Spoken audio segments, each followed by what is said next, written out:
Assalamualaikum warahmatullahi wabarakatuh. Waalaikumsalam warahmatullahi wabarakatuh. Izin memperkenalkan diri, saya tetap memanggil Bung Rocky Gerung karena dari awal saya tahu beliau, saya memanggilnya Bung Rocky Gerung. Ada yang ingin saya pertanyakan ke Pak? Izin memperkenalkan diri, nama saya Rinca Anora.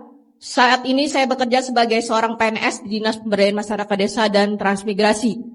Saya jujur Pak, saya sampai meninggalkan kerja saya karena saya memang dari dulu menunggu momen kapan saya bisa ketemu dengan seorang Rocky Gerung.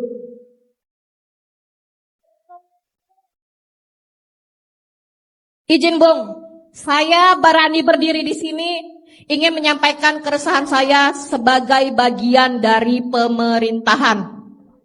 Selama ini pemerintahan selalu dianggap salah. Semua yang kami lakukan disalahkan. Maaf izin kalau saya menyatakan secara keseluruhan netizen.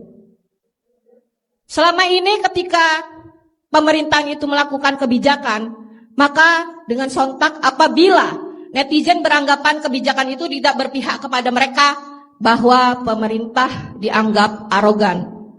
Saya selalu sampaikan kepada teman-teman mahasiswa, oh iya Bung, agak pamer dikit ya, saya alumni S2 di sini.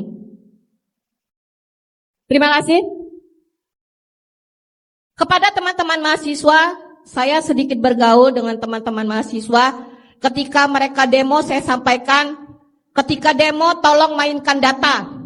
Jangan hanya sekedar berani demo, jangan sekedar berani orasi, jangan sekedar berani anarkis. Ketika kita main data, maka demo itu insya Allah akan bermakna. Ketika kita hanya main berani, nggak perlu jadi mahasiswa, preman pun bisa demo. Bedanya preman yang dengan mahasiswa adalah ketika mereka demo, dia menyampaikan data. Ketika tidak ada kesesuaian antara kebijakan yang diambil pemerintah dengan kenyataan yang ada di lapangan, tunjukkan seperti apa kami ini dari pemerintahan yang harus kami lakukan. Jangan hanya sekedar disalahkan, jangan sekedar hanya dicari kesalahannya tanpa dikasihkan solusi. Silahkan kami dikritik, kasih kami solusi.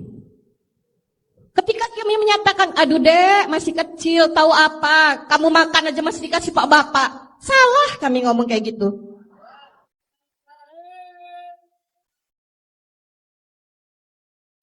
Jadi jujur saja Bung, sebenarnya saya agak lelah, tapi saya sempatkan. Bagaimana caranya? Sebenarnya saya tidak suka merebut mic kayak gini. Secara etika seharusnya saya mematuhi moderator. Tetapi intinya yang ingin saya tanyakan, di sini menyatakan apabila pemerintah tidak akal sehat, bagaimana dengan rakyat? Simple. Ya baik Ibu, mohon maaf langsung ke intinya saja, jangan berbelit-belit ya, karena kita efisiensi waktu. Terima kasih. Siapa? Bagaimana pemerintahan yang berakal sehat itu? Tolong dikasih kisi-kisinya sehingga kami ini tidak salah terus dalam melangkah. Terima kasih. Wassalamualaikum warahmatullahi wabarakatuh. Coba dari tadi Ibu langsung. Oke, itu ada problem yang biasa disebut self-fulfilling. Saya ulangi ya. Problem teman kita ini, di dalam logika namanya self-fulfilling prophecy. Artinya karena diucapkan terus, maka lama-lama orang percaya. Tapi sebetulnya ada masalah lebih mendasar. Anda sebut tadi Anda PNS. Pegawai negeri sipil. Kata sipil itu diterjemahkan dari bahasa Inggris. Civil servant. Kalau di bahasa Indonesia kan secara terlek namanya pelayan masyarakat. Tetapi karena masih ada, ya jangan sebut pelayan dong, saya S2. Itu masalahnya. Dari awal jadi civil servant artinya ya memang melayan dan mendengarkan. Tidak perlu comply. Anda comply kalau Anda dipertanyakan oleh wakil-wakil rakyat. Jadi, saya terangkan teorinya. Sekarang demokrasi itu bukan lagi diwakili oleh rakyat sebagai watchdog PNS, tapi diwakili oleh yang disebut deliberative democracy. Apa itu betul-betul? Percakapan antar netizen. Itu. Fakta itu ada di situ sekarang. Bahwa netizen seringkali tergoda untuk mengamplifikasi isu, yaitu konsekuensi dari perkembangan deliberatif demokrasi. Jelasin. Kalau Anda bilang bahwa kalian kritik, kasih kami solusi. Kami bayar Anda untuk cari solusi. Itu.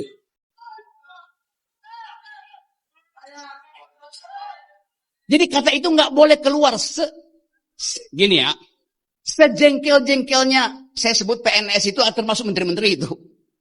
Sama, dungu, minta solusi. Yes. Jadi kita mesti tahan bahwa kami memang, karena itu pakai istilah Inggrisnya, we are a civil servant. Pelayan nggak boleh komplain.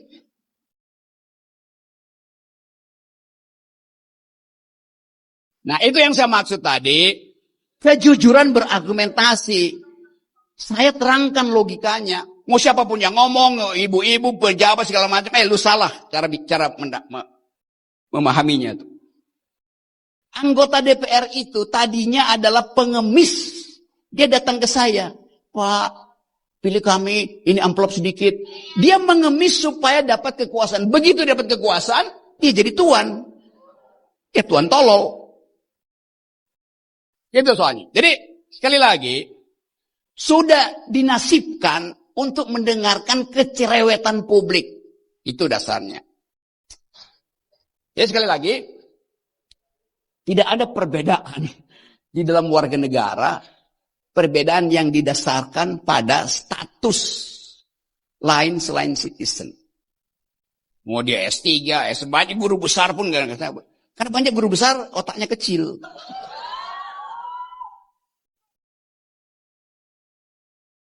Itu yang saya terangkan bahwa ijazah itu tanda Anda pernah bersekolah.